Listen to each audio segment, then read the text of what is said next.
स्वागत है आप सभी का हमारे YouTube channel BL live classes में। हम लोग कक्षा 6 के गणित का सॉल्यूशन कंटिन्यू कर रहे थे। चैप्टर 7 का हम लोग इसमें अध्ययन करेंगे। यहाँ पे इकाई 7 भी लिखा हुआ है, इसको हम इकाई 7 भी कह सकते हैं। इकाई 7 या चैप्टर 7। चैप्टर 7 का नाम क्या है? इसका नाम है ज्यामितीय अवधारणाएँ। क्या नाम है इसका? ज्यामितीय अवधारणाएँ। तो ज्यामितीय अवधारणाएँ का अर्थ है कि ज्यामिति के बारे में हम लोग जानेंगे, किस प्रकार से क्या क्या चीज़ें होती हैं इसमें। केवल बेसिक नॉलेज हम लोग इसमें लेंगे ज्यामितीय अवधारणाएँ में। इसको इंग्लिश में हम लोग क्या कहते हैं? इंग्लिश में हम लोग इसको कहते हैं जियोमेट्रिक कॉन्सेप्ट। जियोमेट्रिक कॉन्सेप्ट, ठीक है। क्या कहते हैं? जियोमेट्रिक कॉन्सेप्ट, ठीक है। तो इसमें कौन कौन सी चीज़ों के बारे में हम लोग पढ़ेंगे इस चैप्टर में। तो पहला यहाँ पे टॉपिक दिया हुआ है बिंदु, यानी कि पॉइंट किसे कहते हैं, बिंदु किसे कहते हैं, यह जानेंगे। उसके बाद से दूसरा कह रहा है कि संरेख बिंदु, यानी संरेख बिंदु में किन्हें कहेंगे, तो संरेख बिंदुओं के बारे में।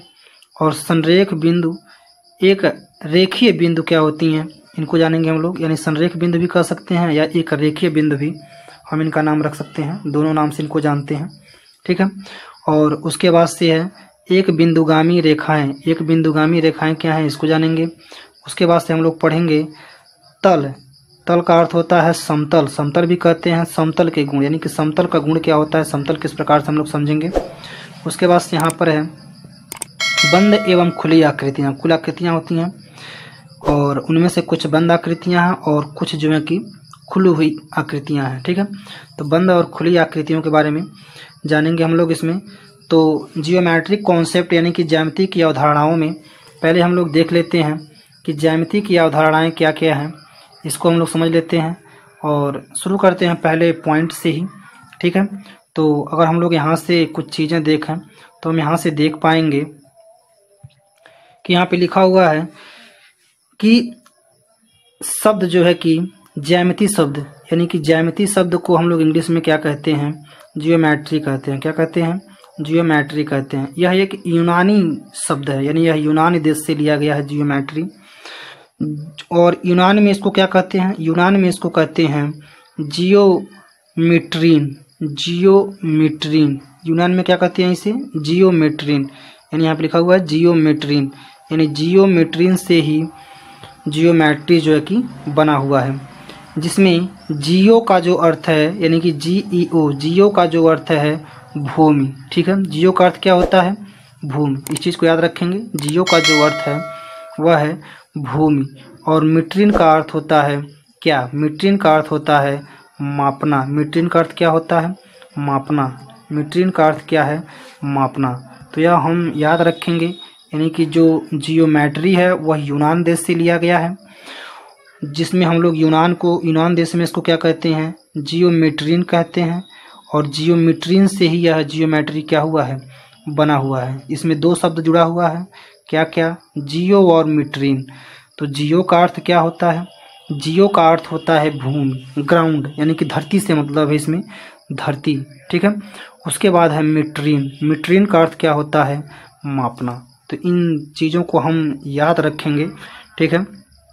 कुछ और चीज़ें यहाँ पे लिखा हुआ है, कह रहा है कि ज्यामिति का जन्म और उनकी क्रियाएं विकास मनुष्य के प्रकृति प्रेम और उनमें उनके धार्मिक भावनाओं के झुकाव के कारण ही क्या है हुआ है। मनुष्यों को माँ की गोद से ही अपने प्रिय ज्यामितीय आकृतियों की अनुभूति है। जैन धर्मों में गणित को क्या कहा गया है? ये भी मेन लाइन है, इस लाइन को भी याद रखेंगे। यानी कि जैन धर्म में गणित को क्या कहते हैं, और गणित जो है कि बिल्कुल वहाँ पे सर्वश्रेष्ठ, यानी कि श्रेष्ठ कमल कहा जाता है। गणित बहुत ही महत्वपूर्ण है, इसीलिए वहाँ पे इन्हें श्रेष्ठ कमल नाम दिया गया है, ठीक है। तो और इसी श्रेष्ठ कमल में हम लोग यह पढ़ रहे हैं जियोमेट्री, ठीक है। तो जियोमेट्री का प्रयोग कहाँ कहाँ लोग करते हैं उसको हम लोग देख रहे हैं। यहाँ पे लिखा हुआ है पूर्व में ज्यामितीय अवधारणाएं कला, वस्तुकला, शिल्पकला, ठीक है, जिसको हम लोग बोलते हैं आर्किटेक्चर। तो आर्किटेक्चर में भी और भूमि मापन की अवधारणाएं, ठीक है, भूमि मापन की जो अवधारणाएं क्या हुई हैं, विकसित हुई हैं। और यहाँ लिखा हुआ वैदिक युगों में यज्ञों के लिए वेदियाँ, यानी कि आप देखे होंगे कि वैदिक युगों में जो है कि वेदियाँ भी बनाई जाती हैं, ठीक है ना। वेदी जिसमें हवन करते हैं, वह उन वेदियों के पीछे भी ज्यामिति छिपा होता है, क्योंकि उस वेदियों में आप देखे होंगे कि वह जो है कि बड़े ही विचित्र प्रकार की, यानी कि बड़े ही आश्चर्यचकित, यानी कि त्रिभुजाकार, ठीक ना, यानी विभिन्न विभिन्न आकार की जो है कि वेदियाँ, यानी कि जिसमें हवन पूजा किया जाता है, उसको क्या कहते हैं, वेदियाँ कहते हैं। तो वह वेदियाँ भिन्न भिन्न प्रकार की होती हैं, ठीक है। तो उनके निर्माण, खेतों का सीमांक, उसके बाद भवनों, मंदिरों, झीलों, बांधों और नगरों का निर्माण, ठीक ना, यानी कि वैदिक काल में इन सब चीज़ों का भी प्रयोग बहुत अधिक मात्रा में था।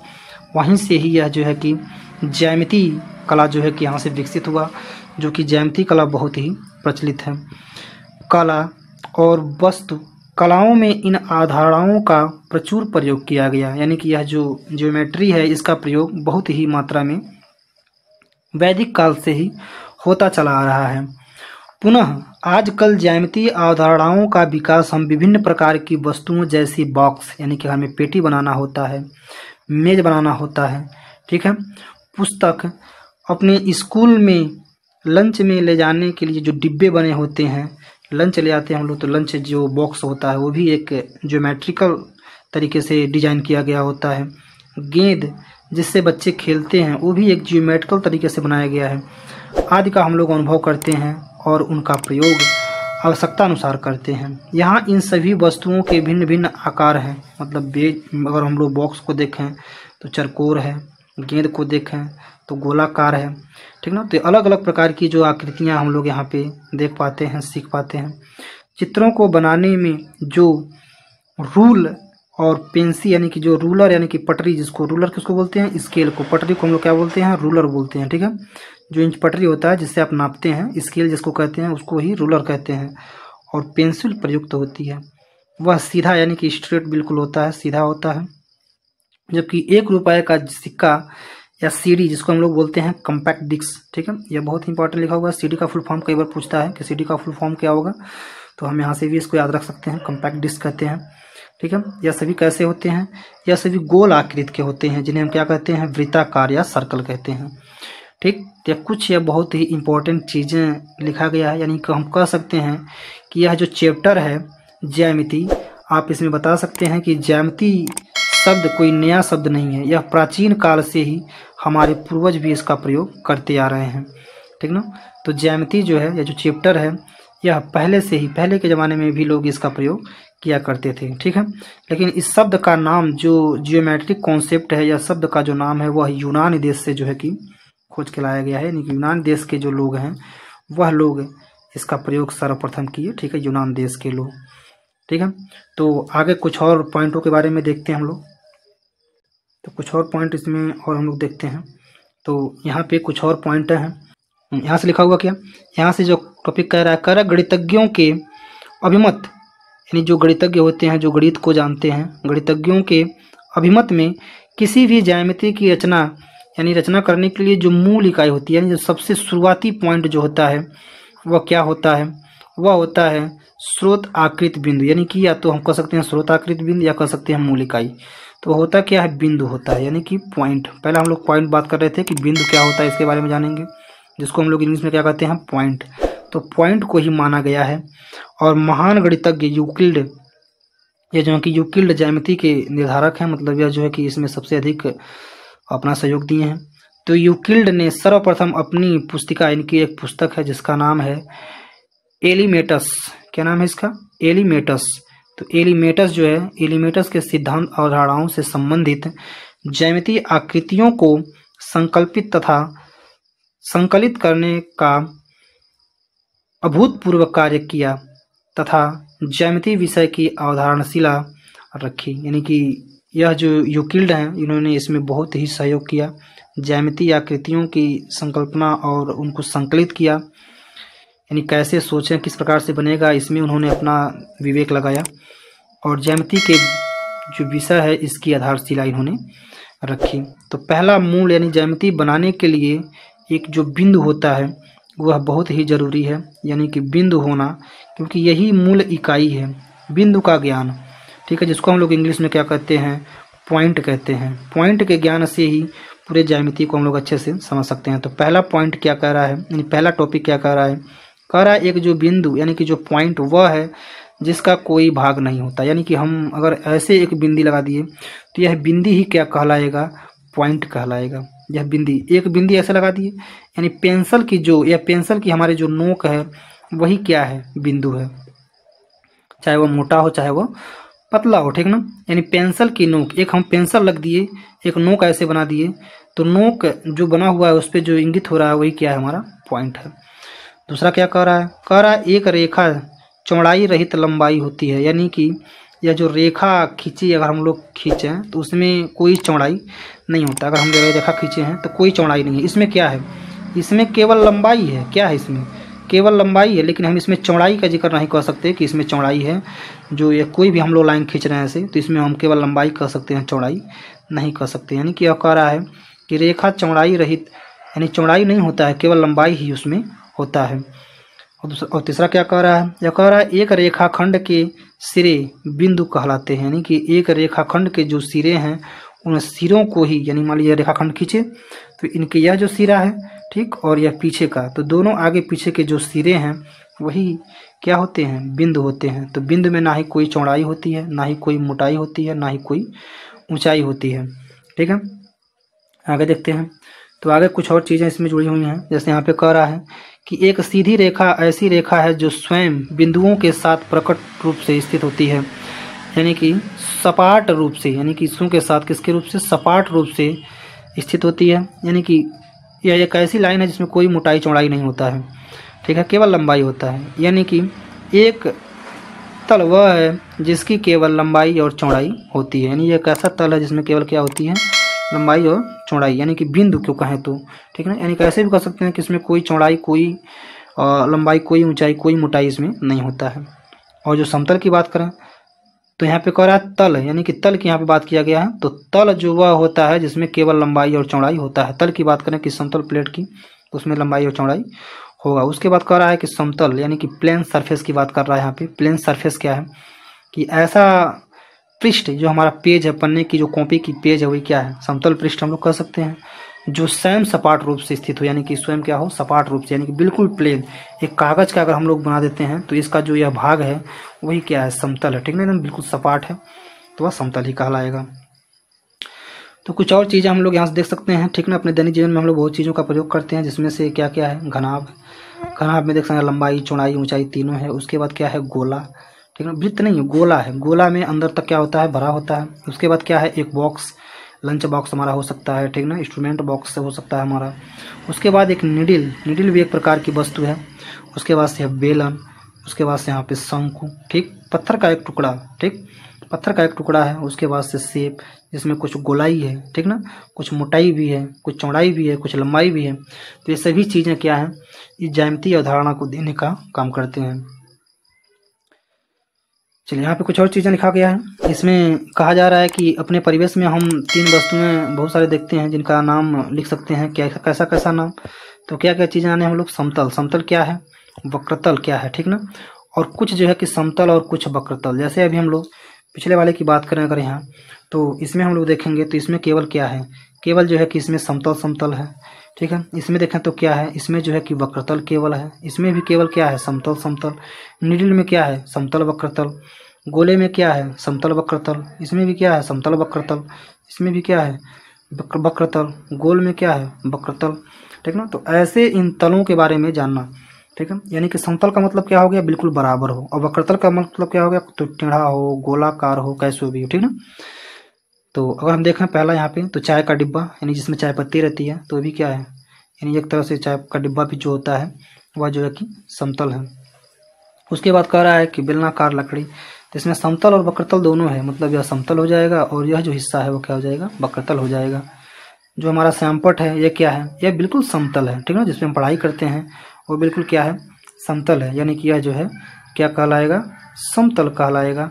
यह जो है कि समतल है, ठीक है, यानी कि ये जो हमारा ब्लैक बोर्ड जो है वह समतल होता है। उसके बाद से यहाँ पे कह रहा है नींबू का आधा कटा भाग, मतलब नींबू है और उसका आधा कटा भाग, तो नींबू का जो कटा भाग होता है वो भी क्या है, समतल और वक्रतल, मतलब एक हिस्सा समतल है और एक हिस्सा क्या है, वक्रतल है। गेंद, गेंद केवल क्या है, वक्रतल है। तो इसमें हम केवल समतल वक्रतल और कुछ समतल वक्रतल जिसमें दोनों आकृतियाँ क्या हैं आपस में मिली हुई हैं, इस चीज़ की जानकारी हम जान पा रहे हैं। ठीक है, आगे बढ़ते हैं। तो आगे यहाँ से है, अब हमारा अभ्यास शुरू होता है। तो अभ्यास के बारे में हम लोग जान लेते हैं। अभ्यास इसमें है अभ्यास 7A। अभ्यास 7A में क्या कह रहा है निम्नलिखित शब्दों में प्रयुक्त शब्द चुन करके रिक्त स्थानों की क्या कीजिए, पूर्ति कीजिए। यानी कि यहाँ पे जो कुछ शब्द लिखे गए हैं, जैसे लिखा गया है असंख्य, एक, वक्र, तो इन्हीं को चुन करके हमें इसमें क्या करना है, भरना है। ठीक है, तो इसमें हम भरते हैं। चलिए, पहला में क्या कह रहा है देख लेते हैं। पहला में कह रहा है कि समतल में स्थित दो बिंदुओं से होकर समतल में स्थित दो बिंदुओं से होकर कह रहा है कि रेखाएं खींची जा सकती हैं। तो कितनी? तो समतल में दो बिंदु हैं यहाँ से, तो केवल इनसे एक ही रेखा, कितनी, केवल एक ही रेखा क्या कर सकते हैं, खींच सकते हैं। तो इसमें हम क्या भरेंगे, इसमें हम भरेंगे एक। क्या भरेंगे? एक। पहला हम क्या भरेंगे? एक। उसके बाद से बी क्या कह रहा है? बी में कह रहा है कि समतल में स्थित यहाँ पे, तो यहाँ पे लिखा होगा समतल में स्थित किसी रेखा में, समतल में स्थित किसी रेखा में खाली स्थान बिंदु होती हैं। तो समतल में यह रेखा है हमारे पास। अब इसमें कितनी बिंदु खींची गई हैं तो नहीं गन सकते इसको ना, तो इसमें भरेंगे क्या हम, असंख्य। क्या भरेंगे? असंख्य, क्योंकि उसको हम गन नहीं सकते, इसलिए क्या भरेंगे, असंख्य भरेंगे।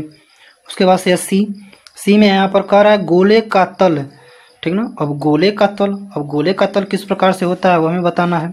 तो गोले का तल, आपको पता है कि गोले का तल कैसा होगा, गोलाकार, जिसको हम क्या कहते हैं, जिसको कहते हैं हम लोग वक्र। क्या कहते हैं हम उसको कहते हैं वक्र। तो इसमें हम क्या भरेंगे, वक्र भरेंगे। क्या भरेंगे? वक्र। ठीक है, डी है, एक और बचा है। डी में कह रहा है कि समतल में स्थित एक बिंदु से होकर खाली स्थान रेखाएं खींची जा सकती हैं। समतल में एक बिंदु से, अच्छा एक बिंदु है यहाँ पे, अब इससे पता नहीं कितनी संख्याएं हैं, खींचते रहिए। तो बहुत सारी संख्याएं जिसको हम लोग क्या कर सकते हैं, असंख्य कर सकते हैं। यानी कि असंख्य संख्याएं जो है कि खींची जा सकती हैं, असंख्य रेखाएं जो है कि खींची जा सकती हैं, जिसकी हम लोग गिनती नहीं कर सकते। ठीक ना, चलिए समझ में आ गया और उसको भरवा भी दिए। अगला देखते हैं क्वेश्चन नंबर 2। तो यहाँ से है क्वेश्चन नंबर 2। क्वेश्चन नंबर 2 कह रहा है कि निम्नलिखित कथनों में सही कथन के सामने कोष्टक में सही चिन्ह यानी कि गुड लगाना है, और गलत कथन के सामने क्रॉस यानी कि क्रॉस का चिन्ह जो है कि लगाना है।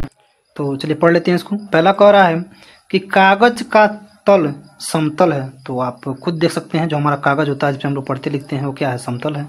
तो बिल्कुल क्या कह रहा है, यह सही कह रहा है, यानी कि यह क्या है, सही है।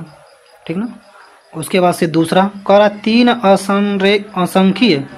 असंख्य बिंदुओं से असंख्य समतल खींचे जा सकते हैं। 3 असंख्य बिंदुओं से असंख्य समतल खींचे जा सकते हैं। तो 3 असंख्य असंरेखीय बिंदु हैं, इधर उधर हैं, ऐसे हैं। तो कह रहा है कि असंख्य समतल, कैसे असंख्य समतल खींच सकते हैं, नहीं खींच सकते। ठीक ना, एक समतल खींच लें उतना ही ज़्यादा है, तो यह नहीं हो सकता, यह क्या है, गलत है, यह क्या है, गलत है। ठीक है। सी कह रहा समतल में स्थित 2 रेखाएं सदैव समांतर होती हैं। अगर समतल में 2 रेखाएं खींची हैं तो सदैव कैसे, सदैव शब्द जो है यहाँ पे लिख करके गलती कर दिया है, यानी कि यह सदैव नहीं हो सकती हैं। कोई कह सकता है बच्चा है हमारा ऐसे नहीं, हमारा ऐसे रहेगा, तब तो उसका टेढ़ा हो जाएगा। ठीक ना, तो यह क्या हो जाएगा, गलत हो जाएगा। ये भी सदैव नहीं हो सकता। ठीक ना, कभी कभी हो सकता है लेकिन हमेशा नहीं हो सकता। चलिए डी कह रहा है कमरे की दीवार का तल समतल है। हाँ भाई, कमरे का दीवार आप खुद देख सकते हैं, अपने अपने कमरे का दीवार जो है कैसा है, समतल है। तो ये क्या है, सही है। ठीक ना, यानी कमरे का जो दीवार है वह बिल्कुल समतल होता है, बराबर होता है, उसी को हम लोग समतल कहते हैं। ठीक है। अभी मोबाइल की देख लीजिए, अपने अपने मोबाइल या स्क्रीन लैपटॉप जो भी है, इसका जो स्क्रीन है वो भी क्या है, बिल्कुल समतल है। ठीक ना। चलिए आगे बढ़ते हैं क्वेश्चन नंबर 3। तो क्वेश्चन नंबर 3 में यहाँ पे कह रहा है कि स्तंभ ए एवं स्तंभ बी का सही जोड़ा जो है कि हमें मिलान करना है। ठीक ना, तो इसमें 5 तक यहाँ है और कुछ जो है कि यहाँ पर भी है, 6, 7, 8 जो है कि इधर है। तो इसको हम उधर लिख लेते हैं। ठीक ना, इस वाले पेज को हम जो है कि यहाँ से क्रॉस करके इस पेज को हम इसी पे क्या करते हैं, लिख लेते हैं। ठीक है। तो चलिए यहाँ पे इसको लिख लिया गया है। अब यहाँ से इसको देखते हैं। जैसे पहला कह रहा है ग्लोब, उसके बाद से है स्टील अलमारी, उसके बाद से है खीरा, उसके बाद से है लोहे का पाइप, उसके बाद से है शंख, उसके बाद है श्यामपट्ट का तल। अभी दिखाएं हम श्यामपट्ट का तल कैसा। उसके बाद ठोस बेलन है, कांच की गोली है। ठीक ना। तो अब हम इनको मिलाना शुरू करते हैं। जैसे अगर हम पहला मिलाएं तो पहला को मिलाएंगे अगर हम, तो पहला देख रहे हैं कैसा ग्लोब, तो ग्लोब कैसा होगा, ग्लोब बिल्कुल ग्लोब गोल होता है, तो किस पे जाएगा, वक्रतल पे जाएगा, ठीक ना, वक्रतल पे, ठीक ना। तो यहाँ देखते हैं पहला हो गया जो है कि हमारा पहला हो गया और वक्रतल पे। उसके बाद से दूसरा देखते हैं, दूसरा कह रहा है स्टील की अलमारी, तो स्टील की अलमारी क्या है, समतल है, तो पहला पे रहेगा समतल, ठीक है। उसके बाद से कह रहा है तीसरा, तीसरा जो है कि खीरा है, तो खीरा क्या है, खीरा, खीरा क्या है, बिल्कुल वक्रतल है, तो खीरा जो है कि नीचे आएगा, ठीक ना, आर पे, खीरा जो है कि वक्रतल है तो आर पे आएगा। उसके बाद से क्या चौथा, चौथा है लोहे की पाइप, ये भी क्या है, ये भी आर पे आएगा, लोहे की पाइप। उसके बाद से पांचवा क्या है शंकु, तो शंकु क्या आएगा, इसमें समतल और वक्रतल दोनों रहते हैं, ठीक ना, तो यह इसमें जाएगा पांचवा। उसके बाद से कह रहा है श्यामपट, तो श्यामपट को एक अलग कलर से दिखा दे रहे हैं, यह जाएगा क्या ऊपर जाएगा, यानी कि बिल्कुल यह जो है कि श्यामपट जो है कि समतल होता है, ठीक है, तो इस पे लगाएंगे। और उसके बाद से हमारे पास क्या ठोस बेलन, तो ठोस बेलन जो है, ठोस बेलन को हम लगाएंगे किस पे, ठोस बेलन जो है कि समतल और वक्रतल, ठोस बेलन जो है कि समतल और वक्रतल, ठीक है। उसके बाद है कांच की गोली, तो कांच की गोली भी क्या है, ये भी जो है कि वक्रतल है, कांच की गोली क्या है, वक्रतल है। तो इन चीज़ों को हम इस प्रकार से मिला पाए, ठीक ना। जैसे यहाँ पे शंकु को क्यों ऐसा लगाया गया है, क्योंकि शंकु देखेंगे तो शंकु कुछ ऐसे रहता है, तो बाकी तो समतल है और नीचे का भाग जो है कि गोलाकार होता है, ठीक ना, जैसे जोकर की टोपी समझ सकते हैं, तो उसमें समतल भी है और वक्रतल भी है, यानी कि बराबर भी है और गोल भी है, इसलिए वह दोनों पे रहेगा, ठीक ना। और यहाँ पे ठोस बेलन, तो ठोस बेलन यानी कि बेलन की जो पाइप है, ठीक ना, या हम लोग जो बेलन यूज करते हैं घरों में चकला पे, तो उसमें भी देखेंगे कुछ गोल होता है और कुछ क्या होता है समतल, तो इसलिए समतल और वक्रतल। बाकी कांच को गोली तो गोल रहता है, गोल पे ही रहेगा, ठीक ना, खीरा भी गोल रहता है, लोहे की पाइप भी गोल रहती है, ग्लोब भी गोल रहता है, तो यह वक्रतल पे, ठीक ना। तो इस प्रकार से क्वेश्चन नंबर 3 का आंसर हो गया। आगे बढ़ते हैं, देखते हैं क्वेश्चन नंबर 4। तो यहाँ पे तो हो गया है, तो उसको तो उसी में लिख लिए थे, तो यहाँ से क्वेश्चन नंबर 4। क्वेश्चन नंबर 4 कह रहा है कि क्वेश्चन नंबर 4 कह रहा है यहाँ से कि ठोस बेलन में कितने समतल और कितने वक्रतल होते हैं। तो हम हल लिखते हैं, किसका हल लिखते हैं, चौथा का। तो चौथा का हल लिखेंगे, तो इसमें कहा जा रहा है कि ठोस बेलन में कितने समतल और वक्रतल होते हैं। तो अब ठोस बेलन है तो बना दे रहे हैं आपके पास हम, यह हो गया क्या हमारा बेलन हो गया, ठीक ना। अब यह ठोस बेलन मतलब पूरा भरा हुआ है। तो अगर हम समतल की बात करें, क्या समतल, तो समतल की बात करें तो दोनों हिस्से, मतलब इधर का भी सब समतल, इधर का भी सब क्या होगा समतल, तो दो हिस्से क्या हो गए समतल हो गए, ठीक ना। और वक्रतल की बात करें, वक्रतल, तो वक्रतल कितना होगा, वक्रतल केवल गोल वाला हिस्सा, मतलब यही केवल जो राउंड राउंड चल रहा है, तो वक्रतल कितना होगा, एक होगा, यानी कह सकते हैं कि दो समतल और एक वक्रतल, ठीक ना। क्या कह सकते हैं, दो समतल और एक वक्रतल। चलिए यहाँ से देखेंगे अब क्वेश्चन नंबर 5 का हल। क्वेश्चन नंबर 5 का हम लोग हल देखेंगे। तो क्वेश्चन नंबर 5 कह रहा है समतल के 3 गुण लिखिए। तो हल हो गया। अब हल में हम, यह 5 का हल है, तो पहला गुण लिखेंगे कि समतल, समतल में, समतल में एक बिंदु से असंख्य रेखाएं, असंख्य रेखाएं खींची जा सकती हैं, खींची जा सकती हैं। समतल में अगर ये बिंदु है तो वहाँ से आप असंख्य रेखाएं जो हैं कि खींच सकते हैं। उसके बाद लिखते हैं गुण नंबर दूसरा, दूसरा गुण लिखते हैं इसका।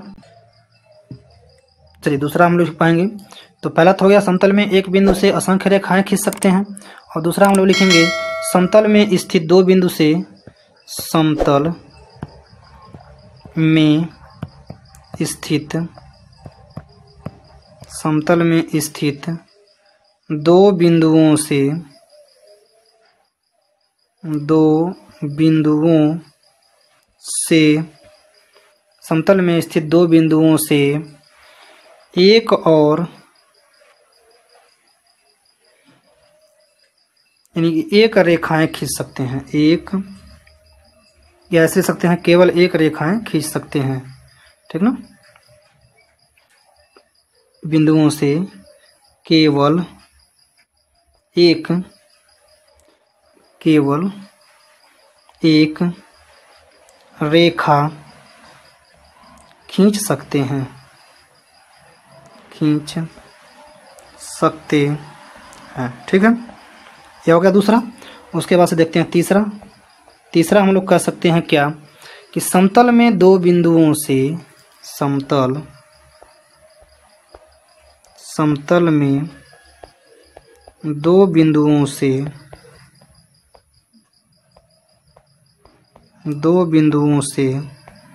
समतल में दो बिंदुओं से जाने वाली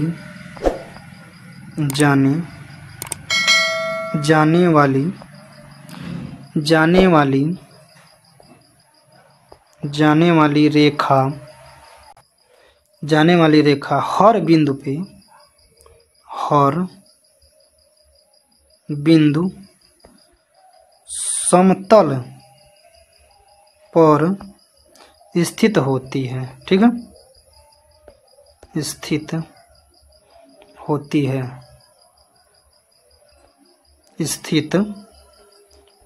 है। ठीक है, तो यह हो गए उसके 3 गुण। ठीक है, समतल रेखा के 3 गुण हो गए।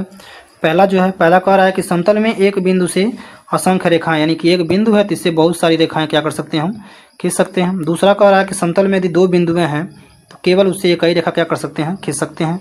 और तीसरा कह रहा है कि समतल में 2 बिंदुओं से जाने वाली रेखा हर बिंदु पर ही क्या होता है, वह समतल ही होता है, यानी कि बराबर ही होता है। ठीक है, तो यह जो है कि कुछ इसके गुण हैं समतल के। आगे बढ़ते हैं, अगला प्रश्न देखते हैं। चलिए, यहाँ पर है क्वेश्चन नंबर 6। क्वेश्चन नंबर 6 कह रहा है कि समतल वाली वस्तुएं एवं वक्रतल वाली वस्तुओं के 4 उदाहरण दीजिए। ठीक है, तो हल में हम यहाँ पे लिख ले रहे हैं क्या, हम लिख दे रहे हैं यहाँ पे समतल। तो समतल वाली वस्तुएं इसमें हम लिखेंगे नीचे, और इसमें हम लिखेंगे क्या, वक्रतल। तो वक्रतल वाली वस्तुएं इसमें हम क्या करेंगे, लिखेंगे। तो समतल वाली वस्तुएं क्या क्या हैं, तो समतल वाली वस्तुओं के नाम हम इसमें लिख लेते हैं। जैसे कि अभी हम लोग पढ़ रहे थे क्या, स्टील अलमारी, तो स्टील अलमारी लिख सकते हैं, स्टील की अलमारी लिख सकते हैं। ये भी क्या होता है, समतल होता है। ठीक ना, उसके बाद क्या लिख सकते हैं, उसके बाद लिख सकते हैं श्यामपट, जिस पे आप पढ़ाई करते हैं, श्यामपट भी हो गया। ठीक ना, उसके बाद लिख सकते हैं चाक का डिब्बा, या चाक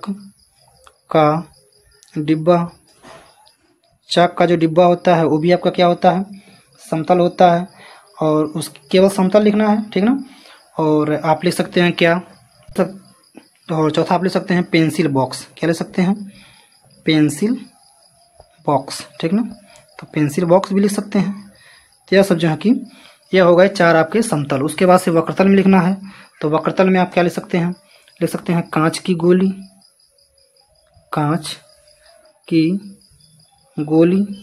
तो कांच की गोली भी क्या है, ये भी कांच की गोली भी क्या है, समतल है, यानी वक्रतल है। उसके बाद लिख सकते हैं गेंद के बाद लिख सकते हैं क्या, आप लिख सकते हैं नींबू भी क्या है, गोल है, यानी कि वो भी क्या है, वक्रतल है। 3 हो गए। तो एक आप लिख सकते हैं क्या, लिख सकते हैं क्या, खीरा। ठीक है, खीरा भी क्या है, खीरा भी वक्रतल है, वो भी गोल होता है। ठीक ना, चलिए, तो यह हो गए 4 जो है कि वक्रतल और समतल।